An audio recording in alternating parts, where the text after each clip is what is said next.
भारत एक ऐसी जगह है जहां हर दिन किसी त्योहार से कम नहीं लगता, है ना? ये एक ऐसा देश है जिसका कैलेंडर सिर्फ तारीखों से नहीं बल्कि त्योहारों, रीति रिवाजों और जश्न से भरा पड़ा है। तो चलिए, भारत के कुछ सबसे अनोखे और अनसुने उत्सवों की इस शानदार यात्रा पर निकलते हैं। तो चलिए एक सीधे से सवाल से ही शुरू करते हैं। कभी सोचा है कि भारत में हर साल असल में कितने त्योहार मनाए जाते होंगे? यकीन मानिए, ये संख्या शायद किसी के भी अंदाजे से कहीं ज्यादा है। इसका जवाब है हजारों। जी हाँ, सच तो ये है कि इनकी कोई पक्की गिनती ही नहीं है। इसीलिए आज हम भारत के कोने-कोने में जाएंगे और कुछ ऐसे छिपे हुए सांस्कृतिक खजानों को ढूंढेंगे, उन उत्सवों के बारे में जानेंगे जो ज्यादातर लोगों की नजरों से दूर रहते हैं। तो हमारी ये यात्रा शुरू हो रही है देश के सबसे ऊपरी सिरे से, राजसी हिमालय से।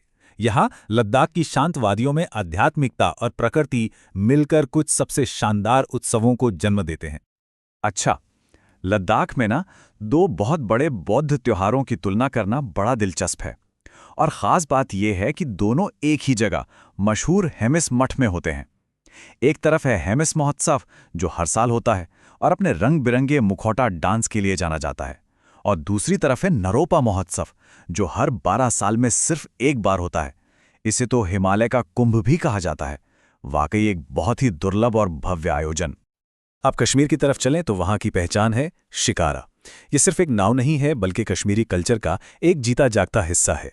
दिलचस्प बात यह है कि 2016 में टूरिज्म को बढ़ावा देने के लिए डल झील पर एक नया फेस्टिवल शुरू किया गया, जिसमें इन्हीं खूबसूरत नावों की रेस होती है। ये परंपरा और आज के दौर का एक बेहतरीन मेल है। पहाड़ों की ऊंचाइयों से उतरकर अब हम आ गए हैं भारत के उपजाऊ उत्तरी मैदानों में। ये वो इलाका है जहां खेती और सदियों पुरानी कहानियां मिलकर त्योहारों का ताना बाना बुनती हैं। पंजाब की लोहड़ी की जान होती है उसकी आग की रस्म। ये सिर्फ आग जलाना नहीं है, बल्कि एक पूरा सामुदायिक अनुभव है।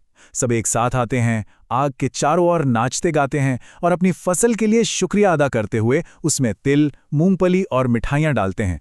ये एक छोटी सी रस्म है जो लोगों को एक दूसरे के करीब लाती है। बैसाखी भी कोई आम त्योहार नहीं है।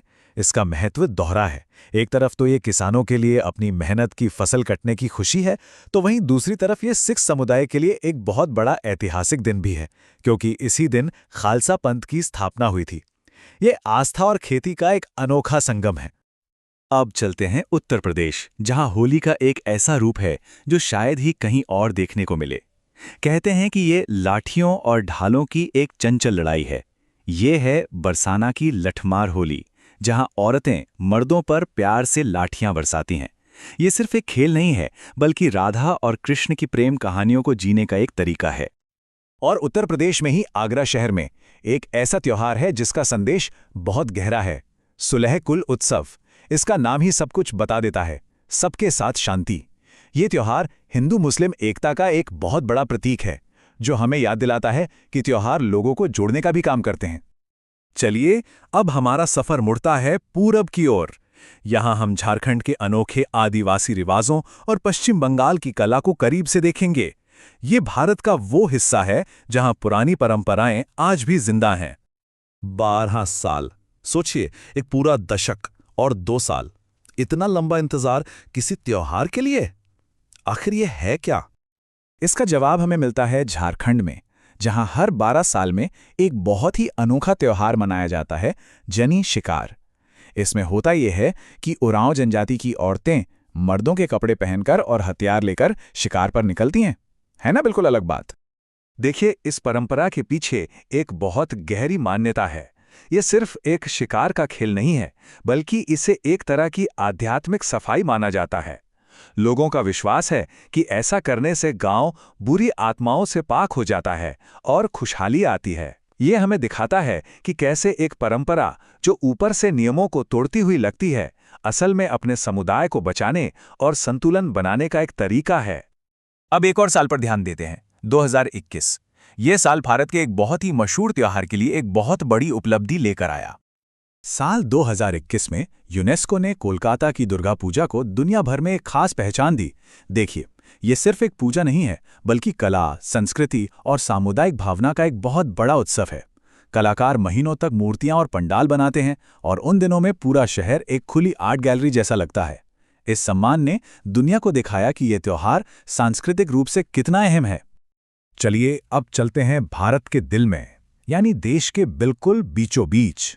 ये इलाका अपनी सदियों पुरानी कला और मिलजुल कर मनाए जाने वाले त्योहारों के लिए जाना जाता है, जो मध्य भारत की असली पहचान है। मध्य प्रदेश में खजुराहो के मंदिर ये सिर्फ पत्थर की इमारतें नहीं हैं, बल्कि ये एक जिंदा मंच बन जाते हैं। हर साल इन्हीं मंदिरों के सामने खजुराहो नृत्य महोत्सव होता है। यहाँ भरतनाट्यम से लेकर कथकली तक देश के सबसे बड़े कलाकार अपनी कला दिखाते हैं। ऐसा लगता है मानो मंदिरों पर बनी मूर्तियां ही सच में नाच उठी हों। गुजरात के कच्छ का सफेद रेगिस्तान, सोचिए जरा, उस सफेद चादर पर एक रंग बिरंगा शहर बस जाता है। यही है रण उत्सव, जो उस सूने रेगिस्तान को टेंट, संगीत और गुजराती संस्कृति के रंगों से भर देता है। ये एक ऐसा नज़ारा है जिसे भुलाया नहीं जा सकता। छत्तीसगढ़ में गोंड जनजाति का मड़ई महोत्सव लोगों को जोड़ने का एक बहुत ही अलग तरीका है।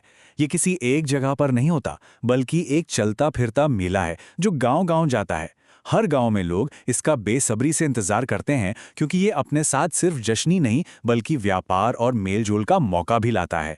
ये दिखाता है कि कैसे एक त्योहार पूरे इलाके के लिए एक सोशल और इकोनॉमिक लाइफलाइन बन सकता है।